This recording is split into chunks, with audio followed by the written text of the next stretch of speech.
Dietro le mie spalle c'è via San Vincenzo, dove era ubicato il Palazzo Lo Iacono Maraventano, caduto quasi un anno fa. È 10 mesi che la gente, diverse famiglie, sono ancora fuori di casa, non possono rientrare nelle proprie abitazioni.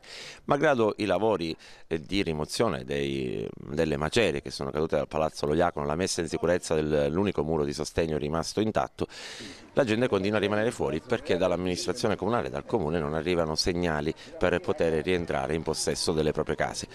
La disperazione è notevole anche perché qui è interdetto al traffico veicolare, eppure giornalmente transitano auto e veicoli, motocicli, anche motoapi. L'abbiamo visto stamattina nel corso di una manifestazione di protesta che gli abitanti della zona hanno fatto e che lunedì prossimo promettono di farsi sentire ulteriormente costituendo un'associazione. Le vittime del Palazzo Lo Iacono lunedì si costituiranno in associazione presso un avvocato con l'intenzione di iniziare una serie di attività di promozione, di stimolo e anche di costituirci parte civile contro i responsabili del crollo, parte civile contro coloro che hanno permesso questi enormi ritardi. Sono 307 giorni che le persone sono fuori casa e poi si sentono dire non ci sono più soldi, quindi adesso ve lo pagate voi, come se il danno l'avessero fatto loro.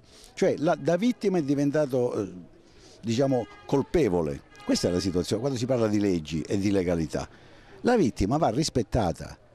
Ah, non ci sono soldi? Beh, invece di fare quella barzelletta della sagra chiedendo soldi per fare circolare un po' di marciorette, il sindaco chiedeva soldi per garantire la dignità delle persone che per colpa sua sono state cacciate fuori casa. Questa è la cosa grave.